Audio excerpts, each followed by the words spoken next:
mute. Then I'll turn mine up. Oh.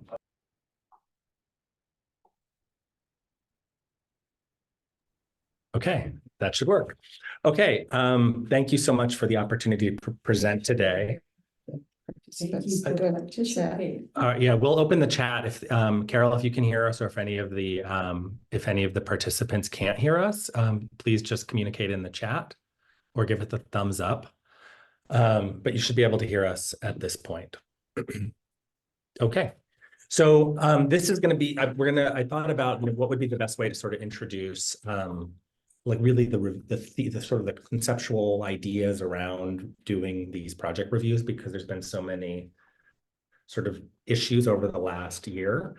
And so I thought what we would do is we would sort of break this into two halves. The first half, we're going to go through the entire code, and I'm going to talk about like how the code sort of got created, how the code, the different components of the code, because it's not just one code. There's a bunch of places where design review exists, and there's a bunch of tools that you have to sort of coalesce in your mind. And then I thought we would actually look at 3 projects from the past as if we were doing a review together. So one is a small addition, one is a guest house, and one is some site changes. And these were projects that were all passed by the board. Some were built, some were not. So I thought that would be the sort of the overview. There's a lot of information we're going to cover. So if you have questions, don't hesitate to ask as we're going. In my review of all of the Fort Lowell materials, in the historic preservation zone design guidelines, in the style section, there is this, which is sort of the introduction to the things. There is this sentence that I included here. And I think this is really sort of the philosophical approach that you really need to consider when you start the review process.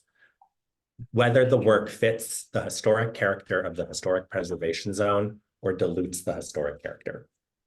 So that's like sort of a fundamental philosophical question. And I just want to keep that sort of in the back of our minds, because the code and all of this, all of the machinations of it, of these different tools sort of come down to this. And then it's like the sort of the definitive and sort of micro nuanced elements. So let's get started. So I just, of course, why we're here is Fort Lowell. I mean, Fort Lowell is this amazing place. It has this really distinct, unique sense of identity and character and architecture. And I just wanted to sort of start with this image as a reminder of the purpose of having this board, which is to retain these qualities of this place through thoughtfulness and through good design. So there are 5 primary guidance tools that help inform decisions of the board. The first is the Secretary of Interior Standards for the Treatment of Historic Buildings. So we're going to cover that. That's the federal, through the Secretary of Interior and the Park Service. It's these sort of philosophical standards that then get honed through the Unified Development Code and actually turned into practice and how we actually apply to all of the different components of a project. Then, in addition to our Unified Development Code, which is the historic designation for the zone, there's also a technical standards manual, which has additional details. And then there is a special section of the technical standards that's specific to Fort Lowell. And then Fort Lowell has its own historic preservation zone design guidelines. So these 5 different documents sort of combine to create sort of the approach to how to do a review. So it's number 2 and 3 are those City of Tucson? Yeah, 2, 3, 4, and technically 5 are all City of Tucson. The first is the Secretary of Interior, which is sort of the overarching concept. And then it's how it actually is brought into practice. And then the technical standards is like additional philosophical guidance.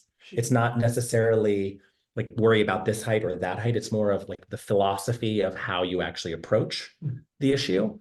And then the technical standards manual specific to Fort Lowell details that really dive in. So what I did was for this presentation, there's a series of different elements that get reviewed as a project. I've coalesced all of these 2, 3, 4, and 5 together. So they're sort of in one place so we could review them instead of having to go through 10 different documents, these 5 different documents. The other thing I really want to stress is that this preservation zone is restrictive. It is not a permissive zone. It is a restrictive zone. The entire purpose and function of this zone is to restrict development and design to conform and protect the intrinsic characteristics of the neighborhood. So when someone comes in and they have a a conceptual project, this board has the authority of saying no. And I think that's really important. That sometimes gets forgotten in the process, is that it's, you always want to work with the person who's coming through, but it is a restrictive zone. It's not permissive. And this board is empowered to just say no, and then look at all the different reasons why.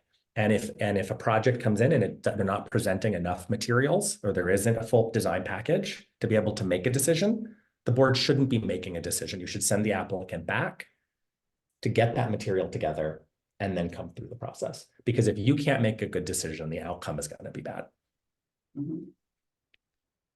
So, and then again, I just love, I've sort of populated this with a few images, so it's not just all text, but I just do love this little image of your design review guidelines.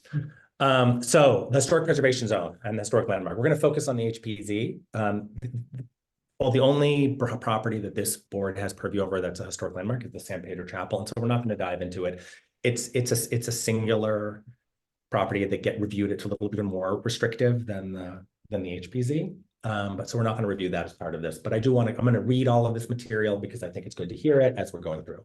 The purpose of the HPZ designation is to promote the education, cultural, economic, and general welfare of the community and ensure harmonious growth and development of the municipality by encouraging the preservation and rehabilitation of significant historic districts, neighborhoods, buildings, structures, sites, objects, and archaeological resources. These designations are intended to ensure the preservation of significant historic and archaeological resources and keep them in active use and management in their historic appearance, setting, and location. It is also intended that new or remodeled buildings or structures within the HPZ or HL properties to be designed and constructed to harmonize and be compatible with existing buildings and structures within the site's development zone in order to preserve property values, provide appropriate future development, and promote awareness of the heritage of Tucson among both residents and visitors to the community. The technical standards provides a little more purpose, which is they've been established of the informing applicants of preparation, submittal, and review requirements for projects within the city preservation zones. And as owners of properties within HPZs have an opportunity to work with the HPZ advisory boards comprised of district residents and design professionals, the Tucson County Historical Commission and planning staff to assure the proposed development protects both historic resources and property values. What this is given to people who come in to build in the district. So this is in the Unified Development Code. This is the code. So this is why it exists, is to help applicants work with you and the preservations and the historical commission and the city to ensure that projects really come out well.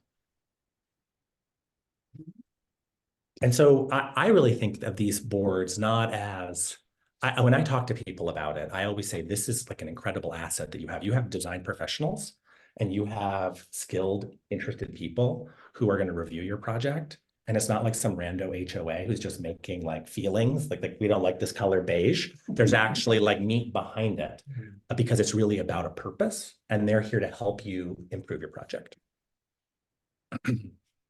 And then this is the sort of the technical standards. Again, I'm not going to read this entire thing, but the character depends to great extent on the integrity of the buildings and the streetscape. Development patterns, design relationships, landscape designs, architectural styles, details together create the historic fabric of these districts. Key development criteria relating to heights, setbacks, proportion, roof types, surface texture, site utilization, projections, recessions, details, building form, and rhythm have been identified to guide future development within each HPZ. Proposed improvements will be reviewed for compliance with these criteria to ensure that the projects in these historic districts preserve the historical and architectural character of the neighborhood. Although new construction does not require a specific architectural style, it must be compatible with the overall design context of the neighborhood and the streetscape. All treatments of historic buildings and structures must apply the Secretary of Interior standards for the treatment of historic properties. There are different local standards for different types of historic resources. Generally, alterations to historic landmark must conform to the intrinsic unique characters of that building or structure. Changes to a historic building or structure must reflect the architectural style and character of the existing building and structure. Alterations to a non-contributing building or structure or new construction must be compatible with the historic building and structures on contributing properties located within the development zone of the subject property. So again, Alterations to non-historic buildings or structures and or new construction must be compatible with historic buildings and structures on contributing properties located to the development zone. So you can only compare to the contributing properties. Although in this neighborhood, we have some problems with that, which we tried to clean up.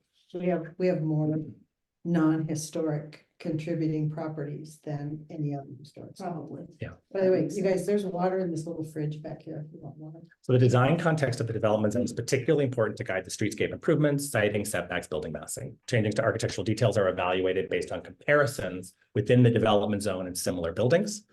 Principal buildings are compared with other principal buildings that reflect the similar historical period and or style. Alterations to historic buildings or structures located on a contributing property must be true to the style of the original construction, or in the case of new construction, to a characteristic historical style or a period within the development zone. So Elaine, you probably think about it. You use this term contribute, and I've never been quite clear what that means. So when you say a non-historic. I'm going to read you the definition. Okay. It's coming right up. The other question I had is rhythm. What does it mean in that? We're going to talk about this. So these are all the questions. And so the code provides definitions, and we're going to look at some of those definitions.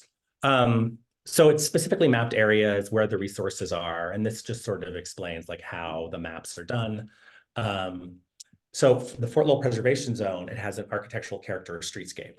So there's in the HPZ language, in the technical standards, houses in the Fort Lowell Historic Preservation Zone reflect simple vernacular styles with design roots in the Sonoran tradition. Distinct styles include Sonoran military, Sonoran ranch, Santa Fe Sonoran ranch, and bungalow vernacular. Structures are single story of adobe or other masonry construction with parapet flat roofs, although gabled roofs also occur in bungalow adaptations. This is primarily on Beverly or the Atkins house, the teacher's house. The teacherage. Buildings have horizontal massing with width predominating over height. Solid walls predominate over voids, such as windows and door openings. Exterior doors usually placed flush with the inside wall, creating a deeply recessed entry when viewed from the exterior of the street. Windows are installed flush with the outside wall, creating a shelf or window seat on the interior room. The area's rural and historic low-density residential land use result in random size utilization, irregular street setbacks, and organic rather than planned growth. This informal and incremental growth pattern is complemented by informality of landscaping design and plant materials. Generally, native plants are favored since they help maintain habitat values and complement the vernacular house styles. Together, architectural styles, site design, and landscaping reinforce the interdependent relationship that exists between the natural and cultural environment in this HPZ. So the design review is required. So if you're coming in with a project, you have to go through a design review. And it's the review and approval of all properties, buildings, signs, structures within an HPZ. That's everything. Pools, everything is required for development and improvements. Yeah, pools, including new construction and improvement that do not require building permits. So if you're changing your windows, that doesn't require a permit. You still have to come through the review. Proposals are reviewed for compliance with the design standards. Prior to submitting a proposal, the applicant should consult with the Historic Advisory Board and refer to the Secretary of Interior standards. Projects are reviewed in accordance with full or minor review procedures. So we're going to go over those too. So the following are reviewed for full HPZ procedures: the grading or new construction of a structure, permit for any alteration involving modification, addition, or moving any part of an existing structure, including signs, repairs, or new construction as provided in the code. Then there's minor reviews, which we'll talk about in a second. So also you can't circumvent a full review by doing lots of little work. And that's going to be any structure, including walls, nichos, Windows, the construction or enlargement of a parking lot within the HPZ or property containing a historic landmark. And the following project types are reviewed for minor review. So we're going to go over those. The total cost of such improvements are under $1,500, except for the cost of mechanical. So if somebody's changing an HVAC system, you may not need to do a full review if it's something you can't, visually changing it. Repairs that involve replacement with materials that are identical or historically accurate design, size, color to those being replaced. Emergency repairs also, or repairs involving replacement of materials identical to the historically accurate design, size, and color of those being replaced, the change of copy and a sign, or any alteration that does not require a permit involving the modification, addition, or moving of any part of an existing structure that would affect the exterior appearance. Fences, walls, I mean, they're minor things. Installation of solar panels is also minor, or cisterns. Sheds repairs- is another one and that's repairs not to it. listed here, but if you want a shed, if ever, whereas you may not have to have a permit for a shed. Otherwise, you still have to have a review. So this is the map that's in the code. It's actually outdated because the Atkins property is now included. It was rezoned in a while back, but this is the smallest HPZ of all the HPZs in the city. There are about 30 contributing properties and about 100 non-contributing properties. In addition to the dark line preservation zone boundary, there's also a 200-foot buffer on the north, which is the only preservation zone that has that buffer concept. Is that what's? The dotted, slash? line, yeah, the Okay. dotted line, yeah. And that's because it was the county, the north side was in the county allowed that buffer zone. It was a different concept. So what are so the buffer zone is? So things get Nothing reviewed in- and They do get reviewed. yeah, there's a review. Okay. What- So what- Gregory School, for example, is in the buffer. Or part of it. Yeah, and they always come for review. What's the purpose of the buffer? Extend the historic district in effect, or is it? Yeah, that was the idea. Oh, okay. To protect it more than anything, to Okay. buffer it. So why from- not just? from other density. Yeah, Well, answer. if all on the river, they built these high density apartment complexes, so it was some foresight about the way that the river generally develops. Mm. And has developed in other corridors of Tucson, but part of what I was understanding Damien to say when talking about the environment is that one of the things we're preserving in this preservation zone is semi-rural. And that buffer zone is part of that concept because of the way, I would think, because they were looking at how the river was getting built out. But you're right, it should have just been I mean, expanded. yeah, that's kind of my question. It's strange that, I mean, today it probably should have just been a bigger zone. So the Secretary of Interior standards, there's actually 4 different types of treatment plans within the Secretary of Interior standards. Today, we're only going to talk about 2, which are the most common, which is preservation and rehabilitation. Restoration and reconstruction are very rare. I mean, maybe restoration would be the approach for the commissary because of the level of money that's being spent. And it would be worth reviewing those specific guidelines. The But- Atkins parcel, the Yeah, officer's quarter the- for restoration. Yeah, that was a restoration. So you'd have to pull out the Secretary of Interior and reread it when those plans are coming through, but it's very rare that happens. Usually it's just preservation. So what delineates reconstruction and? So reconstruction is when you're really rebuilding it from scratch, and restoration is where you are taking it back to a period of time, a moment, like a snapshot in time, versus preservation, which is, well, you'll see, and then adaptive reuse is really how you make it function in today's environment. So Reconstruction here was the Capillita, which was Yeah. reconstructed from the ground up. And so there's specific guidelines that the secretary, and these are philosophical, these are not like in-depth. I mean, there's many books written about how to interpret this. But preservation is defined as the act or process of applying measures necessary to sustain an existing form, integrity, and materials of a historic property. Works include the preliminary measures to protect or stabilize the property, generally focusing on ongoing maintenance and repair of historic materials and features rather than extensive replacement and new construction. New exterior additions are not within the scope of this treatment. However, the limited and sensitive upgrading of mechanical, electrical, plumbing systems, and other code required work make properties functional is appropriate within a preservation project. So what does it mean? It'll be used as it was historically. So if it was a house, it stays a house. It'll be given a new use that maximizes the retention of the distinctive materials, features, or spaces and relationships. Where a treatment and use have been not identified, a property will be protected and, if necessary, stabilized until additional work will be undertaken. The Atkins house, kind of. The historic character of a property will be retained and preserved. The replacement of intact, repairable historic materials or an alteration of features, spaces, and spatial relationships, the character of the property will be avoided. So you won't put on a new porch that wasn't ever there. Each property will be recognized as a physical record of time, place, and use. Work needed to stabilize consolidate and conserve existing historic materials and features will be physically and visually comparable, identifiable upon close inspection. So this is something that gets talked about a lot, like how do you make an intervention? And so it's like, it has to be comparable, it has to be complementary, but not an exact replica, but it can be very, very close. Changes to a property that have acquired historic significance in their own right will be retained and preserved. Distinctive materials, finishes, features, and construction techniques that are examples of craftsmanship that characterize a property will be preserved. The existing condition of historic features will be evaluated to determine the appropriate level of intervention.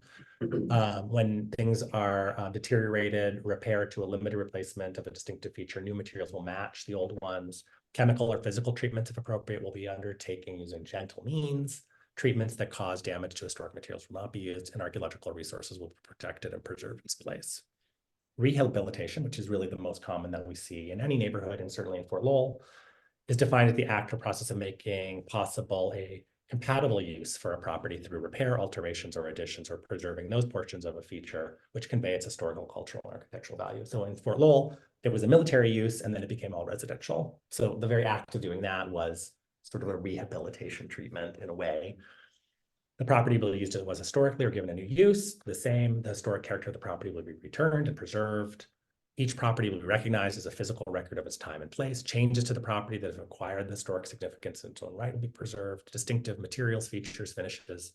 And it's basically the same except for new additions at the bottom 9 and 10. New additions, exterior alterations, or related new construction will not destroy historic materials, features, or spatial relationships that characterize the property. So if you're putting an addition, you're not going to completely destroy the characteristic of the old house.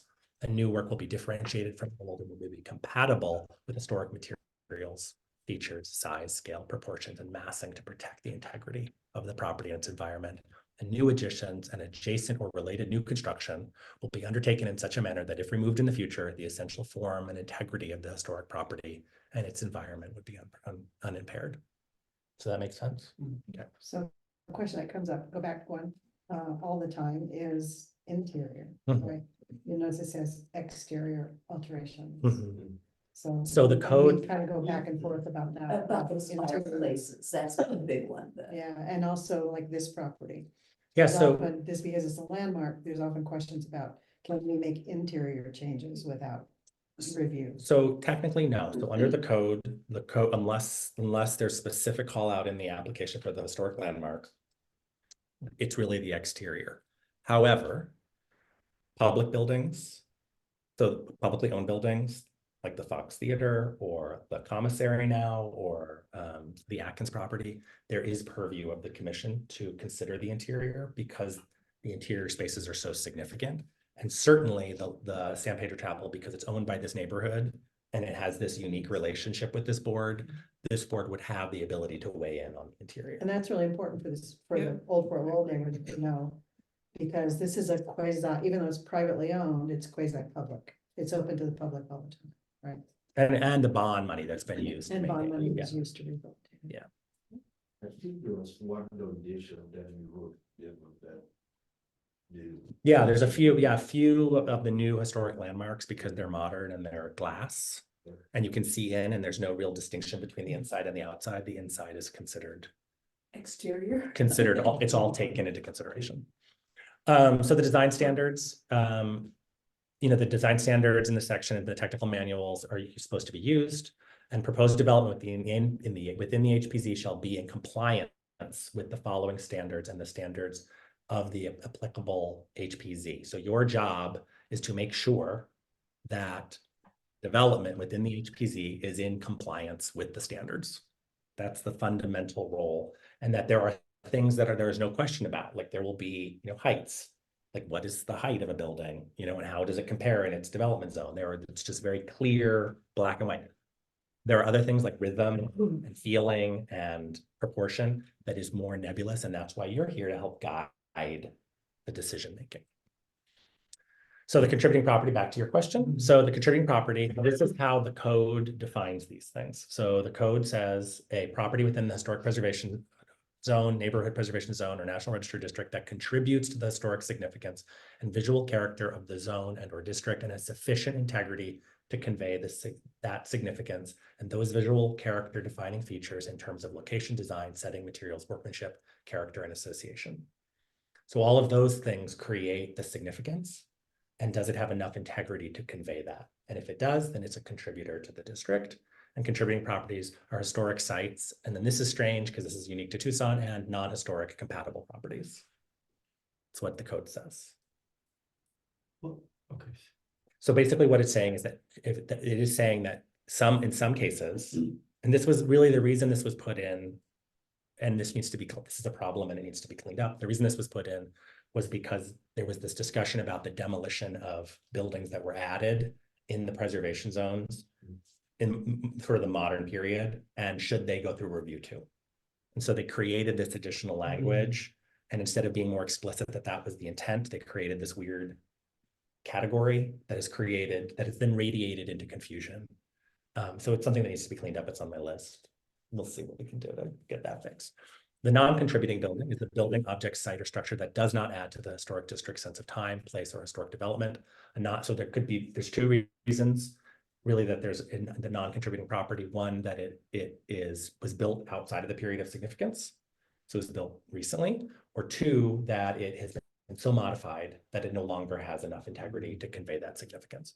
A non-contributing property may be a non-historic incompatible property, or a historically architecturally compromised property, or an intrusion. So again, this was an effort at the time to try to differentiate where if you had a historic building that had been modified, that would get called out specially so that you could help over time change those bad alterations and reverse them. Does that make sense? Compatibility and compatible, which is another thing that we're going to talk about a lot, the visual consistency of a development by mirroring prevailing dimensions, spatial relationships, and architectural and design characteristics of a neighborhood overall, and contributing properties within the development zone. So it's important to remember that compatibility is about the whole zone, not just the development zone. The term compatible does not mean repetition or a copy of or identical to existing structures, or somebody coming in with your design manual and saying, we built this, or that our plans are exactly what you have in your design guidelines. Compatibility is achieved when a development is designed in a manner that blends with the character of the structures in the development. In our small zone, it seems like we are really losing when we say it has to be like within 3 houses, this is your development zone. I've really gotten frustrated with the development zone discussion through the city, and because it really is the whole zone. And it is and it isn't. So, so this neighborhood, and I think this is worth sort of talking about collectively. We talked about this. The neighborhood is really divided into 2 or 3 different areas that have really just different sense of place. So you have an area that is on this side of the neighborhood that is smaller Forteño houses that are really from the 1920s through the 1940s. They're smaller in scale. They weren't reconstructions of adobes from the fort.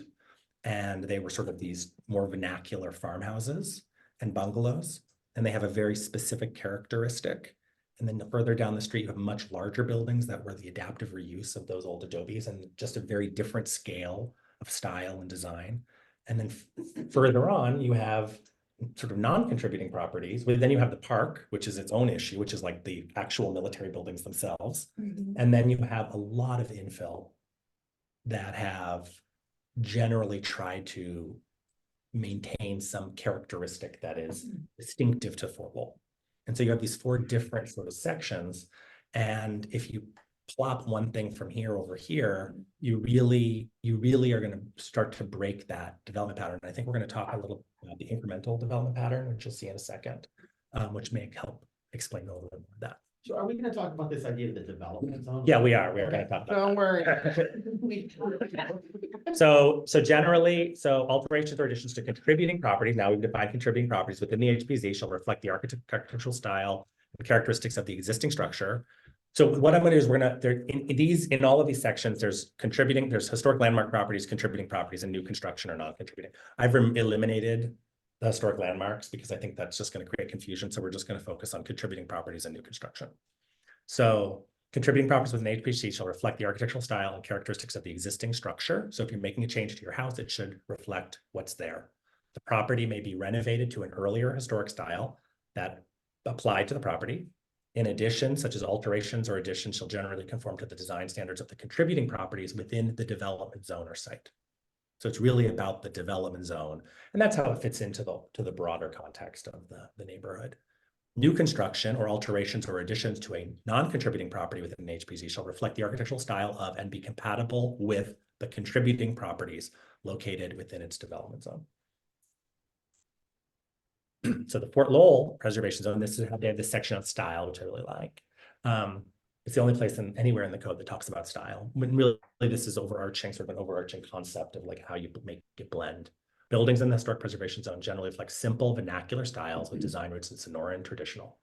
Sonoran military, Sonoran ranch, Santa Fe ranch, bungalow vernacular. The area's rural and low density residential development resulted in organic rather than planned growth. This informality also found into the landscaping, architecture, site, and landscape form the symbolic relationship that exists between the natural and cultural environment. The question to ask is whether the work fits in with the historic character of the preservation zone or dilutes it. The development zone. So this is the basic gist of how it works. You have a lot, and then this graphic is from the code, and it provides some explanation of how the development zone gets defined. And so each and every property has a different definition because each one is different. And in Fort Lowell, because of this very long linear nature, it also has this difference.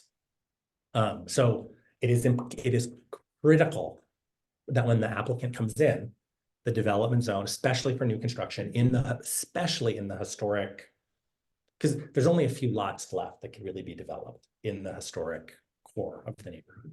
So it's really critical if they're developing in the historic core that you really carefully evaluate at the very start and actually talk to them before they bring a full application to make sure that the development zone is going to be approved by this board and the city.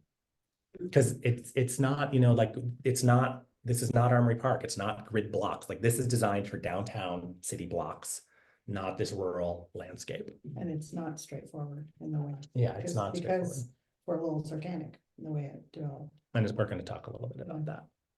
Also, the important thing to always take into consideration is the historic, when an applicant is coming in, is to see if there's an inventory form. So there's a state inventory form for most of the properties within the neighborhood. And in here, it provides some of the character defining features. So this is 5495, which is the house I grew up in with Briggs. And it has a physical description, burnt adobe, the wash, the dimensions, it's 1 story, native vegetation, there's a storage building. It's providing some initial guidance on what the character defining features of the property are. So when the person is saying, oh, I want to build an addition and they want to build a stick and frame, you can say, well, no, well, really the character defining features are actually already defined on your historic property inventory form. And these inventory forms have been updated a number of times. So these are the oldest ones, but there are updates which provide additional material. So it's a really good tool to help guide and sort of think about the underlying resource. So talk about this significance there, because there are a few in this neighborhood where they do have National Register designation, but the house was built when this was in 1977, right? Yeah. It was still put on as a structure Yeah. because of the boundaries within archaeology. Yeah, so Fort Lowell's unusual. So Fort Lowell doesn't have a historic district. It has individually listed National Register building that were attached to the footprint of the fort. And we're working to clean this up because it's really an anomaly and there really needs to be a historic district that's really about the development of the whole neighborhood. So we're working to clean that up. It creates this little bit of confusion. The thing to remember is it in the development, is it in the preservation zone or not? Mhm. And then if it is in the preservation zone and it's listed on the National Register as an individually listed property, it's a higher level of significance. That's sort of the thing to think. Okay, so now you get into the review. So the first thing is height. So there's a lot of text on height. Heights of the principal structures in the project's development zone are used to compare to the proposed new construction or additions to the principal structure. Likewise, the height of the proposed accessory structure is compared only to the other accessory structures. The contributing property, alterations or additions to a contributing property shall be constructed no higher than the tallest contributing property located within its development zone and shall generally conform to the typical height within the development zone. So just because you can build to, 16. 16 feet, doesn't mean that this board has to allow it.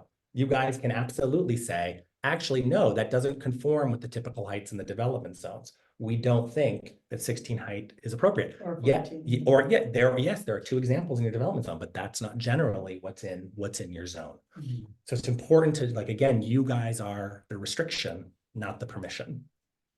New construction or alterations or non-contributing property shall be constructed no higher than the tallest property within the development zone and shall generally conform to the typical height. So this is the tallest building in the development zone, the Post Trader store, and everybody tries to compare to it every time because they're always saying like, oh, this is the height, this is the highest we can build. But again, it's about really thinking about the whole zone in totality. And because of what's happened in the last few months, we now have a measurement of almost every historic building in the zone to be able to help guide people. And here's a nice graphic from the code, which really sort of outlines like just how high. And it also notes that you can't, it doesn't have it on this, but you want to compare like buildings. So you can't really compare like a pitched roof and then somebody trying to build a parapet roof next door to the same height as the pitch, because it's two different types of houses and it would feel completely out of scale if you have this ginormous Pueblo revival that's trying to have the parapet the same height as a pitch because the pitch is so high. Does that make sense to everybody? Yeah. David? So if you have a flat roof, you can't say that you have to compare it to other buildings that have flat roofs. You can't say, oh, because this house has a pitched roof, 17. we're gonna, 17 or 18, 20 foot pitch, we're gonna compare it. So there's more on the development height. This is how you measure it. And again, this is for the people who come in. The height is measured as the vertical distance between the highest part of the building structure and the finished grade at the midpoint of the facade of the principal building, excluding the chimneys, the mechanical equipment, the church spires, the belfries, the towers, or other miscellaneous additions. Height compatibility. Compatibility of building heights is addressed by comparing the principal building proposed heights in both new construction alterations with existing principal building heights within the development zone. And then the building height compatibility can be accomplished by comparing similar types and styles. So for example, new territorial should be to a territorial, not a Victorian. The mass, volume, and scale of the territorial building is different than that of the hip roof bungalow or the Victorian, and the territorial house built up to that allowable height of the pitched Victorian roof would look insane. You'd have a bungaloid. And additionally, there's this language which is now old. Yeah, there's this now, I mean, there's the neighborhood, this board is already changing language around the height, but it currently still reads in the design standards that it can only be one story, not to exceed 16 feet on the north side and not to exceed 14 feet. That doesn't mean that that's how high you can go. That just is a guide that is the maximum. And we have to go back and change that code. Yeah. Because we've already passed that as a policy. Okay, setbacks. Alterations to setbacks shall be maintained the prevailing street and interior perimeter yards. So again, this is not like other places. So they have this little graphic that shows most of the city. But of course, in Fort Lowell, it's a little bit different. So the prevailing setback is the most frequently occurring distance between a building and the street and the interior property boundaries in the development zone and the subject property. Maintaining the prevailing setback protects the historic and visual characteristics of the street. And they provide a graphic of Fort Lowell because it is incremental and unusual. And so you really, again, have to consider how is the development being proposed in relationship to the things around it. What is the setback? If somebody is building on El Cajon, should it be consistent with the setbacks that are on El Cajon, or should it be 40 feet further back, or should it be really at a zero lot line? Those are things that are going to be a site project that you're going to have to consider. But thinking about it as incremental development and the irregularity of the neighborhood helps with that. And it says in the area represented in Figure 8, the setbacks from an interior property lines do not follow a regular pattern. This is an example of low density development, has been incremental and informal, and has resulted in the preservation of valuable native vegetation. In this case, determining the prevailing setbacks entails an evaluation of both the character of the site design in the entire development zone and a close scrutiny of the setback of the adjacent properties. So it's providing a little more extra guidance. Is there anything stipulated about density, About what? housing density? No, not in the code. Although it is in the zone. So the R1, R2, Yeah. So it's only, it's only. It's the zone, yeah. A quick question, since setbacks have been coming up regularly in the I'm gonna get a. current review processes, what I'm hearing is that I'm trying to formulate my question, is that the code isn't implying that you could necessarily even build to your full setbacks, which is the normal, like, development outlook of a vacant lot. But that because we live in Old Fort Lowell, that like, you might not be able to do as much site utility is kind of what I'm seeing, because it's actually not in the current style of the neighborhood to build to your full setbacks. I think that the setbacks and the site utilization and the scale and the rhythm all combine to answer that question, which is, it depends on the development zone. Sure, okay. So in a property on El Presidio may be different than Yes. a property like the schoolhouse property, because the development zone is so different. The other thing that I think is the property lines are very irregular, and you could measure one day from the east and measure one day from the west, and the property lines are different. Mhm. And the same, so you have some anecdotal sharing of property lines, and so we've always respected that. And so it's how do you maintain that? Oh, No, may I, for the setback, the historic preservation zones they're a little bit different from the other section of the city. In the other section of the city, if you're doing the construction and you finish up the setback, you have to go through the design development option application for zoning to approve. In the HPZ, you have the authority to waive those setbacks. yeah. And that is when the prevailing setback and consideration of your neighborhood becomes very important. Because it is you who have the ability to say, okay, even though the required setback is 6 feet, this person is building at 3 or 4 feet, or even on the property line, it is consistent with what is going on between our development zone or within our preservation zone, and we allow it to go. Zoning cannot argue that. So that is one of the advantages that you have for the setback district. So like in Barrio Viejo, there's a lot of zero setback Yes. because of the way that neighborhood, where here, Yep. it's so different because it's so rural and it's trying to maintain that rural Yes. quality. So so when Briggs used the term full setback, that a developer couldn't. Full site utilization. Okay, so what is this, when you say full setback, that is the maximum distance that you can build your structure from the street, correct? Well, so what And I, how's that Lot defined? line, it's actually from lot lines within your. Is that a function of? yeah, zoning? so I think what so I think what Briggs was asking was, if a developer comes to this neighborhood, what they're trying, and they're a speculator, what they're trying to do is maximize as much house onto Right. that site as possible to get the biggest outcome. Mhm. The code is set up for you to evaluate all of these other things that may result in saying no, where you could say, oh, actually, all of the houses that are in and around this, none of them are more than 1,500 square feet. That means that your house has to be 1,500 square feet.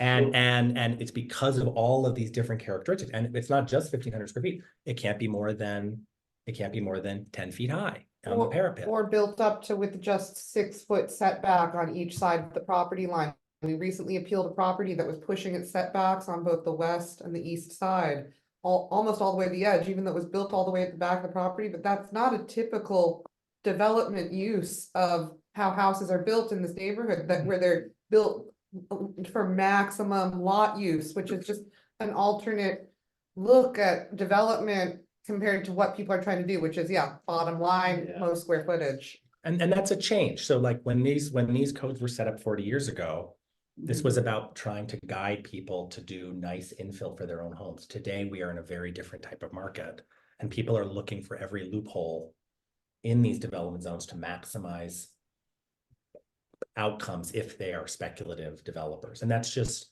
the nature of what's happening. And it's happening not just here, it's happening in all of the zones. People are looking for how they can get more entitlements out of the zone, because it's these neighborhoods, because of the success of this HPZ, have become some of the most valued in the whole city. This is where people want to be. So, it's like, and you don't want to love it to death, right? then they wanna change Then they it. want to change it. So again, it's the Fort Lowell Preservation Design Guidelines, site utilization and setbacks. Sites are informal, semi-rural, low density. There is a great variety of setbacks. Projects should conform to the general character or pattern of front and interior perimeter yard setbacks within the development zone. So it's providing a This little may more be a guidance. stupid question you already answered. No, there's no stupid A questions. development zone is defined, is it a fixed zone or is it defined by the house? There is a house, and then based on where that house is in the development zone, there is a definition Okay. that you can draw out. And so you have like a group of comparisons. It's usually like, it should usually be about 6 or block. 7. It's about a block on both Oh, sides. else it would just be a block. Like the house is always the defining feature, and then however Yes. far the zone is, it's not as though you have a house that's at the end of a development. Yeah, Each this- house has its own. So if you think about it, built if you thought about it like an Armory Park. Yeah. And so there's like, you have a house, you have a neighborhood, and it's on this block. There's one Victorian house, there's an empty lot, and then there are, and then down the street, there's like 3 Victorian houses, and then, but on your street, there's all bungalows. You bought the empty lot. So as the developer, because in your development zone, there's a Victorian and there's a bungalow, you're gonna either build a bungalow or a Victorian. But you can't go down the street further and build the Queen Anne, because the Queen Anne is 2 blocks down. So that you don't get to choose the Queen Anne to compare yourself to. You just get sort of these 2 options. And so when you build your house, you don't see it. Like when that house gets constructed, what you really see are you see the bungalows, you see the Queen Anne. Your house is there, but it just becomes part of the background. And what you're really focusing on is the historic buildings. And so does the board define that zone? Does the city define that? So the developer is given the guidance, and then the city, if there's confusion, the city is supposed to work with the board. There has been some disagreement on that because the city says that El Cajon, which has traditionally been considered a street for the sake of development zones, is not. Hmm. So that is something that has to get sorted out. This They board disagree. has passed a formal resolution that they're going to evaluate it as if El Cajon and Spicer Lane and Camacito, what's the other little street? Ocho. Ochoa, that those actually become dividers, because it really divides those, and they divide the zone into 2 sections. We've Because also had cases where we believe that the development zone is established by something here. And the city doesn't agree with us. So- And so the developer doesn't agree with us either. Yeah, Because the city says. and it So we and it can- is confusing, like if you are developing on let's just theoretically say someone was gonna develop on the school site. Comparing to the properties on the Atkins parcel that you can't even see from that site. That are Quarter mile that away. are quarter mile away and that are out of scale is problematic. Because the idea and the intent is to try to create this like sort of micro context. So that you are building something that blends into its immediate surroundings, and all of the other text and language that we've heard. Is all about how to get that. I mean, that's why I'm going through this in this way, is because it's about a philosophy. And then it's how you actually actualize that philosophy with these guidelines, if that makes sense. So is it the city then that provides, in the first instance, the developer with a development zone? Normally, they would hand the developer the instructions, and then it's the developer's responsibility to go and create the development zone. Right, Michael? Yeah, they come to us first and we guide them and say, here is the definition of a development. This is what we believe that is your development zone. And then your next step, when you design, you need to go to the advisory board. So when you go to the advisory board looks at your design guideline, tell you, okay, here is what we want to accept. So So do we then, and this I think harkens back to the recent conversations, but I guess I'm not entirely sure what the outcome was. Does the advisory board then, can they in effect lodge a protest against how the development zone has been? I think what would be fair, Created. I think what would be fair is for the board to say. These elements of the zone really we're not gonna consider these in our recommendation. You've included them, but we do not believe that they are, we provided guidance. We do not believe that these are part of the development zone. So we're not going to include them. And any recommendation we make is going to be based on the actual development zone. So the conditions that we would provide then are separate and can be identified as being, we're not considering the post-trader store for the schoolhouse. And that you have provided written guidance that can go on your website, that can go to the city. Those developers can get that and they can see what you are and are not going to accept. And it's up to, And the risk in this is that unless the city agrees or the developer changes the development zone, then that, and we say, no, we don't agree with that, we're basing our design on this, on these road components. Then that same plan goes forward to the plans review subcommittee with that development zone that we disagreed with, and no one from the city says anything. but you can say it, If someone's there to Yeah. say it. or you can send them a letter. Yeah. But also, I mean, you have had people bring in plans and use like the Grazia Gallery as their development zone.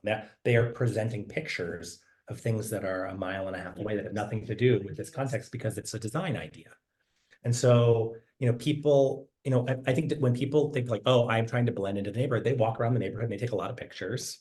And then this is how it happens. And then they, give it to their designer and their designer makes some things and then the plan comes out and then they show you and it's like, oh, well, yeah, you have pictures from El Presidio and you have pictures from the Grazia Gallery and you have 3 pictures from Fort Lowell and you're proposing something that really isn't this micro context. It's really about the micro context, not this like feeling of what Tucson is. It's about what is this small section of Old Fort Lowell feel like. Okay. Unfortunately. Yeah. I'm just wondering, like, if that's the board can continue to bring that clarity and around the 2 major historical contexts, possibly 3 that exist in this neighborhood, because that is interacting with the buildings themselves too, right? Well, one thing you can definitely do is you can talk to staff and you can ask them to tell the applicant when they come in the door, if they're going to be building in the historic core of the neighborhood, to call you while they're defining their development zone. You can you can start with that. You can ask for that. I mean, if it doesn't happen, they won't, but.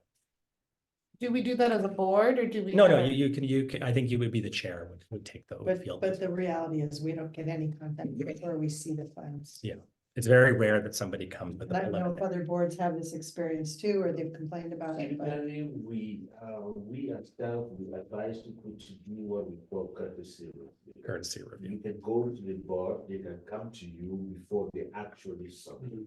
It is not code mandated. It is just a staff way of saying, go to the board and talk to the board so that you can get to feel the way the board is going to look at your project before you go start designing and before you submit. We do offer that to applicants, but again, it is optional. We cannot force them to do it. If they choose to do it, it's fine. If they choose not to do it, that's. I know, I get that, but Well, it seems like it's a change from the past. we've Or also There was changed. communication. We've also changed though, when somebody, like, and the most recent one was the teacher edge, where we said, we would rather consider this. We didn't use the words courtesy, but we'd rather not vote on this tonight and have you take this We did information. that, yeah. And that way it doesn't become a Doesn't- decision. Instead, it gives them an opportunity. So it Is wasn't there courtesy also review. timelines that have to be met in the review? And that's a big. Like once for an official review, there are timelines. Because the time frame starts from where you actually submit your application. Yeah. If you're And it's just what, coming 60 before- days? Is that Yeah, what for a full review and 45. 60 days for a full review? Yeah, 60 for full review and 45 for a minor review. That is why we encourage people to do courtesy first. Yeah. Once you're in the courtesy review process, the time frame has not started. So in the review, I think one of the things that's really important is trying to, the person is sitting here and they're hearing a lot of discussion and they're like, well, how do I process all of this? And so I think some things to do is like, there's a checklist of all of these different A, B, C, D, E, F, G that we're going through and try to focus the conversation to say, let's first talk about windows. Does anybody have any concern about the windows? And then somebody could say, oh, I'm worried about the fact that these aren't double hung, or these aren't casement windows, or the style of the windows, or the proportion, and have some like very focused discussion on each of these little areas, so that when you make the motion, it, one of the things that I've noticed that happens not just in your board, but in all of the boards, it's like somebody's talking about this, and then we're talking about this, and then we're talking about this other thing again, and then we're back to the windows. And it's very, and then you also have an applicant who's upset, who's argumentative because they feel like their design is being attacked. And you have to, I think, also say to them, like, we're going to have a discussion as a board, and then we're going to have a discussion with you. So really defining the actual conversation where you as a board talk about the plans. They'll present them. Don't ask, don't interrupt, listen to the presentation through. And then at the end, say, thank you very much. We're going to have a conversation. If we have clarifying questions, we're going to ask you about that. Because to have this, and it's very, very difficult with Zoom, because Zoom creates this really like hostile, because you can't tell what people's emotions are, and they're just, sometimes they have their screens off and you just can't tell. And it just feels very, A lot of animosity. yeah, as opposed to, Or no participation. yeah, as opposed to, we want to see your project built, but it has to conform to this, and this is why we're here. We've been appointed by the mayor and council to help improve your project, to make sure it fits into this neighborhood. And we're going to help do that. And we're going to provide a recommendation, and you can either amend that and come back to us with those changes, or you can just continue forward and roll the dice. But Would you mind just one more time saying out loud for our benefit, the recommended structure of the meeting? so I think one of the best things to do is to start, for me, this is like with the meetings that I've been in, is, it's interesting that the historic district boards don't do this, and I don't know why, but you should probably make a motion at the beginning of the discussion. Before you actually, when you introduce the item, make a motion and say, we're going to move that we're going to approve the plan, or if it's so terrible that you already can see that you're going to vote no, because it's an incomplete package, you say, based on the lack of completed package, we're going to vote to deny the package, or to postpone, or to amend. We're still going to hear a presentation, but that way there's already a motion on the table. And then you amend the motion at the end. And so that way, all of the discussion that you're having is the motion, as opposed to this strange thing where you have this long, hour-long discussion, and then somebody has to make a motion at the very end. It's a very strange, it's an unusual way of making It motions also for a meeting. presumes that you had an opportunity to review the plans before the meeting. Well, but you don't have to vote yes or no. I mean, I think that's No, but I mean, if you haven't even seen the plans until. that's a afternoon, huge problem too. Yeah. That has been a huge problem. But everybody in this room is aware of where to get those from the city, correct? I feel like this is we're training each other right now. And I think so, do you, To get no, what well, from so city? where the plans are found, the electronic on the. so that you yourself, without even being emailed, can go to the City of Tucson's website and find the discussion that is occurring and see the current posted agenda. And from there also see any plans that we're getting ready to review that night.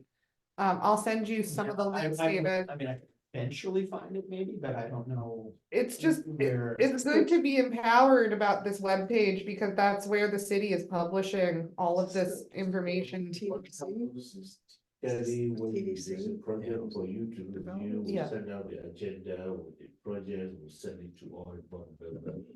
So you can actually get an email Yeah. from us, say that the meeting is on this day, here's the link to this. You just need to click on that link, and then the projects will come up to you. So I- you can see it. that sounds great. My memory may not be serving me correctly here, but I'll phrase it in the form of a question. Have we in the past seen those agendas like the day before or the same day? In other words, they don't allow us a lot of time. I mean, Actually, the advantage, yes, right. Yes. Yes. But I would hope. It seems like there's legislation for a lot of other formal meetings for review, at least from what I know. Where you have to submit plans or documentation of some sort at least 5 days to a week in advance. So is that not the case for? No, Michael, so if our meeting's on Monday night, Uh, when will our agenda be posted? The week Thursday. before, Tell me again, the week before. Not the week before, but is it No. on Wednesday? Does it have to be in by Thursday? I mean, Uh, because it has to be so many days before and it has to be If working if the days. meeting is on Monday, we will try to make sure we can get the agenda posted on Monday, which will give you 1 week. Okay. And that includes all of the Michael, that has supplemental not materials. happened. If that, if Yeah, you it doesn't think- happen you like think that. that's That true? is, No, that's I what don't- we're supposed to do. I know, let me just tell you, if that's the way it's supposed to be, then I'd like that communicated back, because we never, in the past year, we've never gotten before Thursday, before Tuesday meeting. Before a Tuesday meeting, Yeah. so it would And be usually at least, Sometimes, Monday. sometimes we get the material late. We ask for Right. revision, applicants say that we don't respond to this. No, no, and it's, I'm not saying it's the Yeah. city, I'm Yeah. just saying, But then It's difficult. Yeah, it should be moved out a month. How can we be we're volunteers and we need time to, especially when it's a full project proposal, we need the time to review. So if the city isn't giving us a fair notice, especially with the project plan, the agenda is important, but the project plans are the thing that take the most critical thinking. If we can't access those links, how can we do a review? and I'd suggest Yeah. that training this week, the Let's city say training. that our training is tomorrow. Right, and then Saturday. I would communicate that again in the training tomorrow and Saturday. It's better than here. Yeah. Sure. Okay. Tomorrow and Saturday. Because it's important too, to, you know, when I used to be on the review boards, I would get the plans in the mail, so I would open them up on my dining room table. Now you just get them as an email and it's harder. Like it is a little harder to look on. It's just different, you know, so there may be in some internal solutions and like in this sample, like I went and printed it. That may be something that you actually print one copy, so the board has it to discuss, that the board does itself. So I will tell you that. But I mean, PBS, I think the direction is they want to go to the bank. yeah, so they're never gonna print it, but you can. We're not going to do that. Yeah, PDSD won't, but the board could print Yeah, a the board copy. can do it, yeah. The board can do it. So I want to sort of get through the rest of this, because we're not gonna have time to probably do any review tonight, and I don't want to force us to do that, but I do want to try to power through the rest of this, because there's just some more. So proportions. So in addition, as we remember, we were just talking about incremental development. Now we're on to proportions. Proportion in the UDC is defined as the relationship between the width and height of the building and the front facade, the windows and the doors. Alterations or additions to a contributing building shall be consistent with the proportions of the existing structure and the prevailing proportions of the contributing properties within the development zone. New construction or alterations or additions to a non-contributing property shall reflect the prevailing proportions of contributing properties within the development zone. And I just included some nice photos that sort of show I've you. seen that house before. This was Veronica Hugart's house. And again, you could see the unique proportions in this and the way that it has this long verticality and the punctuated windows. And this was 50 years ago. 50 years ago. The development criteria says the proportion as used in the HPZ means the relationship between the width and height of the building's front facade, windows and doors. Maintaining similar building proportion preserves the sense of visual continuity on the street and neighborhood. I didn't include the massing or the graphic, but there are about twice as the width. So in the barrio, they provide an example, and it's true here too. It's about a 2-to-1 proportion. So it's 2 wide, 1 high. This proportion holds true for many of the buildings in El Presidio, Barrio Historico, HPZs, and Sonoran vernacular tradition. So it's very common here.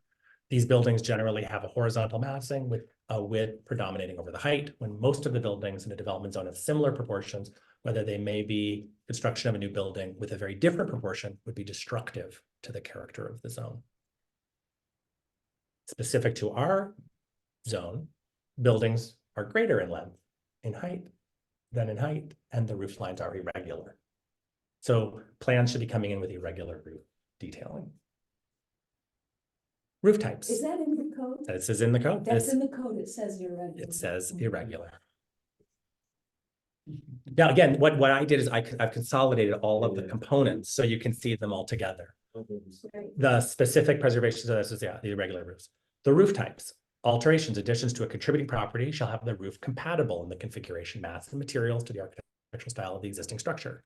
New construction or additions of non-contributing property will have the roof compatible in configuration, mass, and materials with the prevailing historic style and period of the existing structures within the development zone in which the proposed structure will be constructed. So if someone was building on the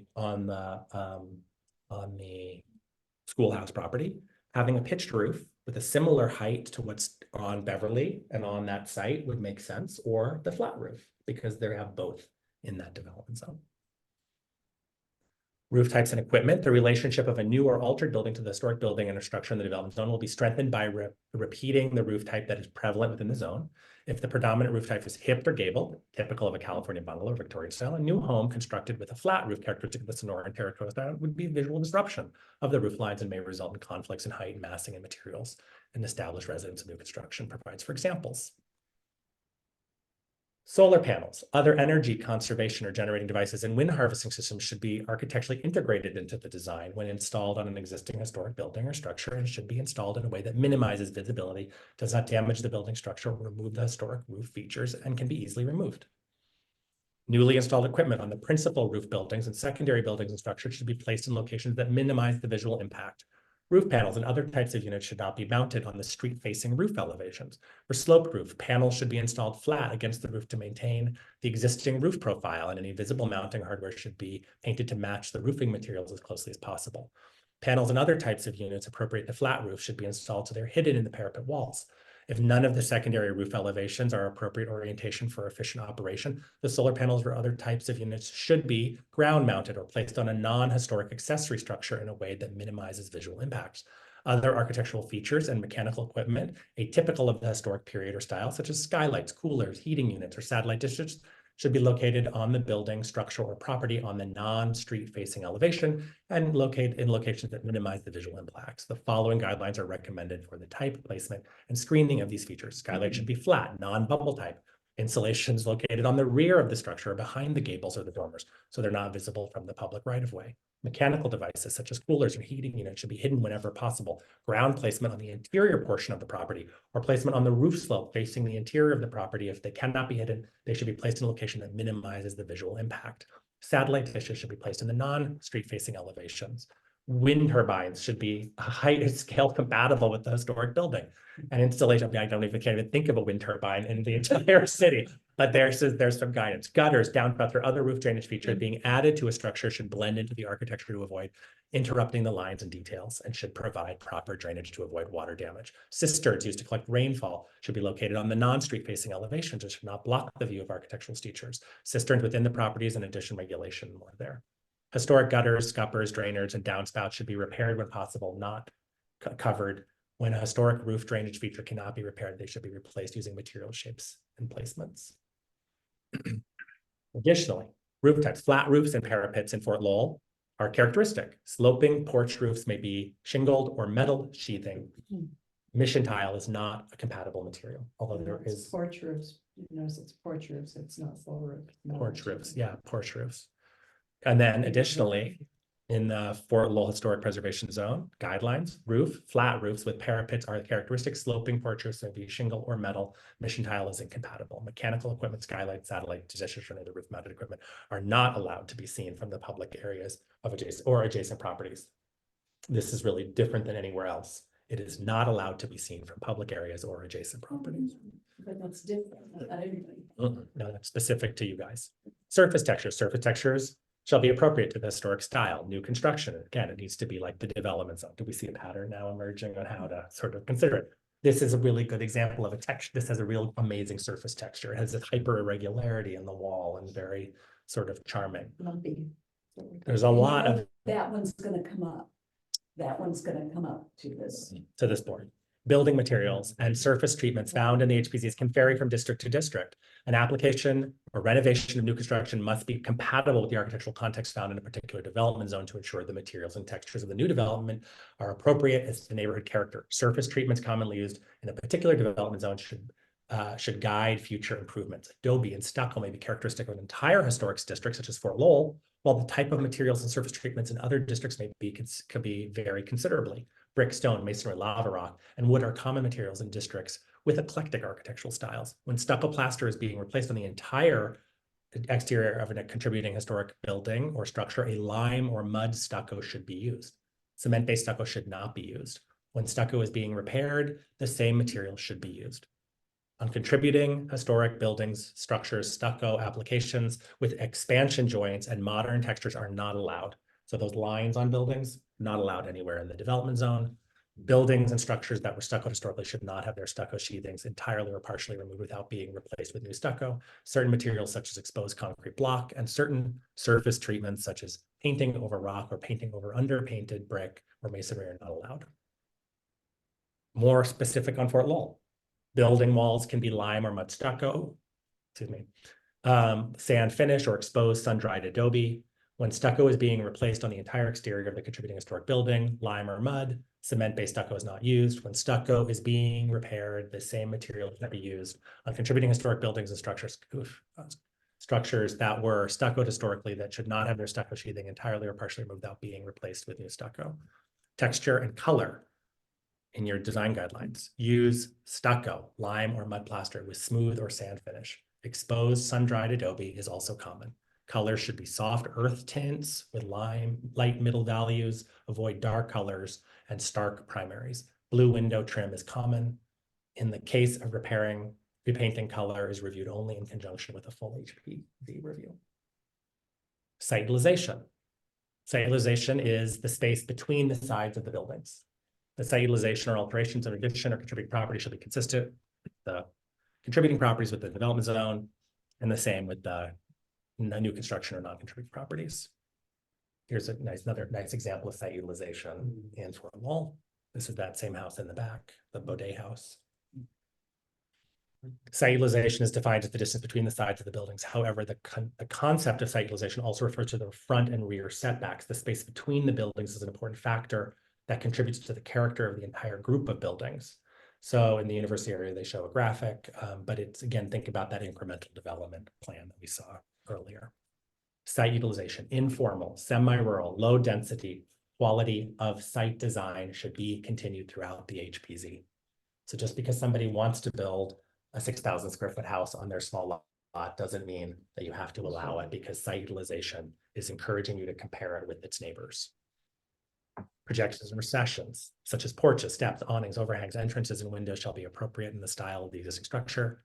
And again, those recessions need to be found in the development zone and reflect the historic periods of the HPZ. Wonderful projections and recessions on the Harrington House. Also look at those iron details.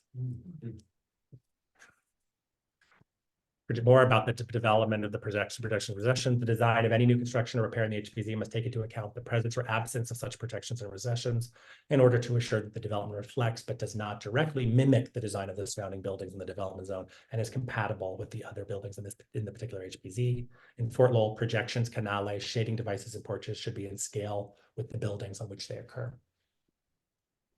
Contributing buildings. This is details, architectural details on contributing buildings such as cornice, lintels, arches, grillwork, shutters, windows, doors, and trims, canales shall be appropriate to the historical style of the existing structure. And in new construction, you need to find it in the development zone. It needs to be compatible with the existing historic styles, historic periods of contributing properties within the development zone.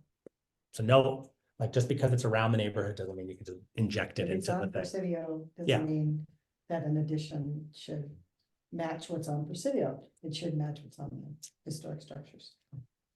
Go back to that. What is that? La Tiendita. What's the house behind it? That's probably your house. Yours. Well, I have to tell you that the house on my property burned down. The adobe on my property burned down. My house was. Probably is your house. So it might be, or I wondered if it was great grandma's, but it looks like my house, doesn't it? Yeah, Like it's at By the end. location. by location, yeah. Or it could. Details. The repetition of architectural details is another way of achieving that relationship between old and new building structures. Architectural details frequently define the historic periods and styles. Examples of the character defining features include the wall design, the parapet treatments, the roof trim, the eaves, the Viga treatments. I don't know why it says that, should be Viga. And door and window openings. These details must be compatible with an existing period styles. However, compatibility does not mean exact duplication. When replacing features that were previously replaced with inappropriate materials after the historical period of the building structure, the replacement should be one of the same materials and types as the original. Other details, and again, and I'll send this out so you guys can read it over. Architectural details in your own zone. They should be preserved during rehabilitation, frames and doors and windows, double hung. So it gives you very, very specific details, double hung or casement wood frame windows are most historically correct. Painted steel casement windows with divided lights are acceptable, not window like big glass windows. Picture windows not allowed. Windows are placed towards the outside face of the wall. So this big picture window is not really correct. Correct. It was Yeah. here. It was here. That would not be allowable today. Arches, you can have one, but you don't want a bunch. Building form, more of the same, like it needs to be following. Again, the building form is so specific to the development zones, Juan's house. More about the building form, maintain the character of the neighborhood through size, through math, through the scale of the building and the structure to reinforce the sense of continuity and compatibility with the development zones in the HPZ. Conversely, new constructions or alterations that do not conform to the overall character of the neighborhood can erode the historical architectural character. There are lots on El Cajon that could be developed. Mhm. Should we be allowing a 6,000 square foot house on El Cajon, or should it be more consistent with 1,000 square foot Juan's house? This is something you guys will have to grapple with. I would say 1,000 square feet. The rhythm is another important tool. Here's the rhythm. The definition is the ordered, reoccurrent alternation of solid and voids in the facade and the streetscape. The proportion pattern, so contributing properties, the proportion pattern or rhythm of the opening of additions or alterations to a contributing property shall be compatible with those of the existing structure. The new construction or alterations or additions of a non-contributing property shall reflect the proportion pattern or rhythm of openings on contributing properties. This is a great rhythm. Little window, door, window, door, window, door, window. The way that it sort of comes together in this irregularity Mhm. is the rhythm of the building. Yeah. More on development on the rhythm. Reoccurring pattern of solids and voids. When constructing new buildings or alterations, similar rhythmic patterns should be incorporated to achieve the relationship between the existing historic building and the new construction. The rhythm, current building mass, helps define the quality of the streetscape. Street rhythm can be accomplished by a central siting of a structure and the regular width of the side yards with rows of houses having no side yards. The rhythm is established through alteration. Specifically to Fort Lowell, solid walls predominate over voids. Openings should be at a minimum of 2 feet from the building corners because they were, of course, adobe and you couldn't have something, it would fall down. Symmetry is not architecturally characteristic, so you want irregularity. And then you can also review color and landscaping and enclosures. Specifically enclosures, we're going to talk about fences, walls, or other physical features used to enclose open space and provide privacy shall be compatible with architectural style of the subject structure and within the contributing properties within the development zone and shall reflect the historic period of the HPZ. Utilities, above ground utilities, health alliance, new utilities construction shall be reviewed for appropriateness. Additional color, again, it suggests landscaping is a big issue here, the natural and native materials. Where can we, I have a question for the board, not Damien. Where can we access the Barry Spicer list that everybody always brings up? I'll give you the book. Is there a way to, okay, thank you. Fences, privacy, walls, and other physical features used to enclose open space or provide privacy must be compatible with the architectural style of the subject structure and the historic character of the development zone. Height of a new privacy wall or fence cannot obstruct the public view of buildings and or structures from the street. Cannot obstruct the public view of buildings and structures from the street, except where used to stimulate zero lot line construction and meet compatibility criteria, which is only in Barrio Viejo or El Presidio. New solid walls or fences on the front of a property should not be taller than 4 feet as measured from the street side grade, but maybe up to 6 feet tall on the side and rear of the property. Privacy walls and fences materials must be appropriate to the historic context of the structure and the neighborhood. Although recommended materials for enclosures may vary from district to district, adobe, stone, stucco, masonry, wood picket, and wrought iron are acceptable. Chain link, unpainted redwood, and unstuccoed concrete block are not acceptable. But there are a lot of chain link fences. They're old. So if somebody's coming in to do something new, You can't, yeah. you just can't do it. The answer is Yeah, no. there's a lot of historic, especially 3-foot chain Yeah. link in Beverly and San Francisco. And it's actually it's not. Yeah. A lot of it. Color, soft earth tones, landscaping. Landscape should be informal native desert plants. Property owners do not need approval for painting or repairing the structure. However, since the color is important, if you're doing the full, you should include it. And then the architectural detail, frame or plank, wood and doors are most common. French doors are acceptable, even though not historic. French doors may be installed if they are not visible from the street or adjacent properties. So if you're building on somewhere and you're putting it on, you can't see it from the neighbor's yard. Double hung casement wood windows are the most historically correct. Painted steel casement windows, divided lights are acceptable with the vertical dimensions greater than the horizontal. Arched openings over the main entrance may be appropriate, although rows of arches, characteristic of Spanish or colonial Mediterranean architecture, are not. Exposed wood lintels over the doors openings are encouraged. More on landscaping, more on enclosures, mailboxes, sidewalks, utilities. You have some really good tools to be able to help guide development. They even talk about signs, even though it doesn't play a big role here, Except here, except here and also at the park.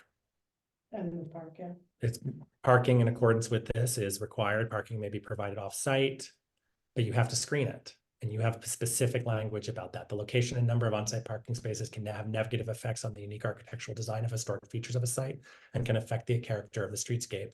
Generally, on-site parking should be located at the rear of the development in a location that cannot be seen from the public right away. In Fort Lowell, it says on-site it should be parking, should be located at the rear of the building and out of view from the public right of way. Screening of parking areas may be required to protect the character of the historic preservation zone. You know, Daniel, one thing that's not included here, most of the people that have garages do not have them facing the front. You know, and that is something where we're not looking at garage doors except in, Well, because there isn't a single, yeah. you know, so, but that, having that noted, I think Yeah. might help us. And I think there is some guidance on garage doors, and I'll have to take a look, but that's it. Great. What do we think? Questions, answers? Do we feel like that was useful? Yes. Yes, come back and do part 2. Yeah, I'd really like to It's do it. really supportive. Yeah, I think going on another night, actually going through these 3 plans as if they're cases. So we can Yes. really like philosophy and approach, and they're different scales. Mhm. And I think some of them, I was shocked what was approved by the board, reading the notes, like. So it'll be interesting to sort of go through that exercise, so we can schedule. Because they're not new cases. They're not new, these are old. Is there anyone on Zoom who wants to communicate Oh. further, just in case? Carol, do you have any comments or anyone else? Carol was texting with me because. Carol? Can you hear me? Yeah, we can hear you. Okay, I said that I thought this was excellent and it was a good orientation for members new and old. And I would invite you to do this every couple of years for our board. It would be very helpful, kind of renew our energy and understanding of our job. Greatly appreciated. Yeah. Yeah, and what I will do is I will follow up and I will send this out, but I'll send the 4 documents, just collated separately, just as, and I think it's really good. I mean, I always found when I served on the historic commission, I was sort of the stickler for the rules. I reread the rules every couple of months, I would sort of reskim them. And when the thing would come through, I'd be like, no, that's wrong. And I would be the one, and I would be like calling the chapter and verse. I would be like, oh, section 2.3.1, you have a problem. And I would be the one. So it's really good to have sort of like one person who really takes on like just refreshing kind of like every 6 months, just sort of. And you guys don't have that many projects come through. I think that's part of the issue with Fort Lowell is that you don't have like 10 projects a month coming through. It's not common. So you have to sort of think about it.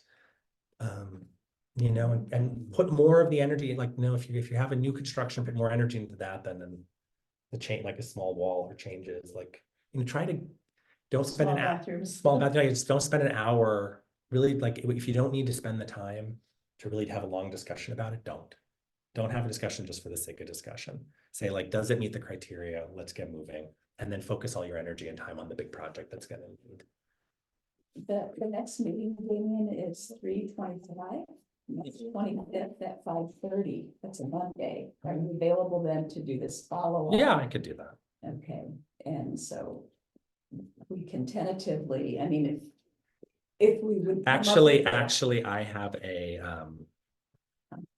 maybe. So let me get back to you on that. Okay, but that is the next meeting date. Yeah.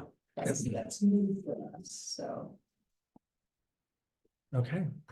And if you have any follow-up questions, I'm happy to try to answer them. Also happy to sit down and talk about things more detail. And what I can also do is we could also, I'll come to some of the meetings too, when his plans are coming through, and I'll also provide, so we can have some more discussion about it. That would be- I've been trying to make a resource document for myself that has live links That's to the right. various, the 5 levels of standards that Damien laid out.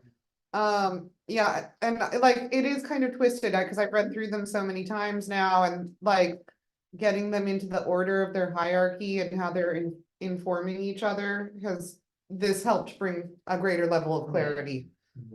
Because they'll work together, and ultimately it's like you all live here and you have a sense of what's right and wrong. You look at the plan and you know, and when you feel that there's something wrong, all you have to really do is go back through the guidelines and you'll see where it is. There's a reason you feel that way. And so it's really connecting back to those and then helping that person, and just again trying to be focused through a checklist and sort of go through the thing together. And we'll do it on the next one. Okay. And then we have that Hang on. check, right? I mean, I know that Yeah. it Yeah. basically. Was it